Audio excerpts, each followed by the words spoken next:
पंजाब में अगले साल विधानसभा चुनाव होने हैं। ऐसे में राज्य का सियासी पारा हाई है। सत्ता पक्ष और विपक्ष दोनों की तरफ से जनता को साधने की कोशिश जारी है। इसी कड़ी में सीएम भगवंत मान ने जनता को संबोधित करते हुए अपनी सरकार में हुए काम याद दिलवाए और इस दौरान उन्होंने विपक्षी दलों पर भी निशाना साधा। तो क्या कुछ कहा सीएम मान ने और क्या है ये पूरी खबर जानेंगे इस रिपोर्ट में। पंजाब में साल 2027 की शुरुआत में विधानसभा चुनाव होने हैं, जिसको लेकर राज्य में सियासी सुगबुगाहट अभी से तेज हो गई है।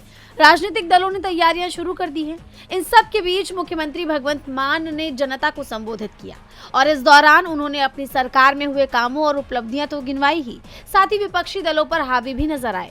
जालंधर के करतारपुर निर्वाचन क्षेत्र के कहलवान गांव में आयोजित लोक मिलानी कार्यक्रम में एक विशाल जनसभा को संबोधित करते हुए सीएम मान ने कहा, जालंधर के पीएपी ग्राउंड में पंजाब पुलिस के 1746 युवाओं को नियुक्ति पत्र दिए गए हैं। इन नियुक्तियों के साथ वर्तमान सरकार के कार्यकाल में अब तक योग्यता के आधार पर कुल 70,840 युवाओं को सरकारी नौकरियां दी जा चुकी है।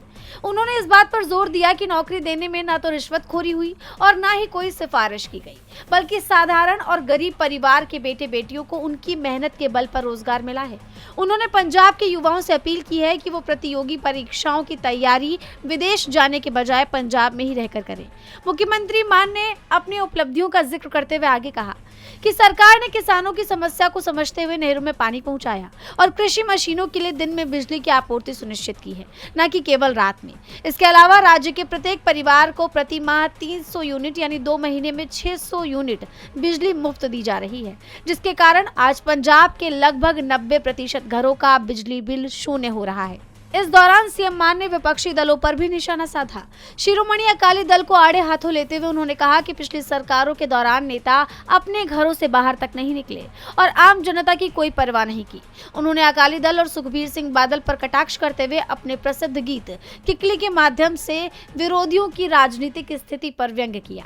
उन्होंने आगे कहा, जनता ने 2022 में बड़े बड़े राजनीतिक दिग्गजों को हराकर सत्ता आम जनता को सौंप दी है और आम आदमी पार्टी की सरकार जनता के पैसों का इस्तेमाल केवल विकास कार्यों और जन कल्याण के लिए ही करेगी।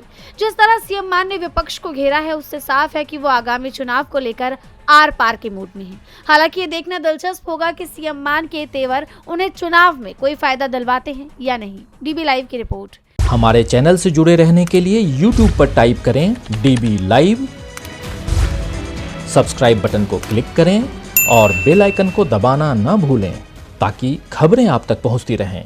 देखते रहिए डीबी लाइव, क्योंकि यहाँ हैं खबरें लगातार।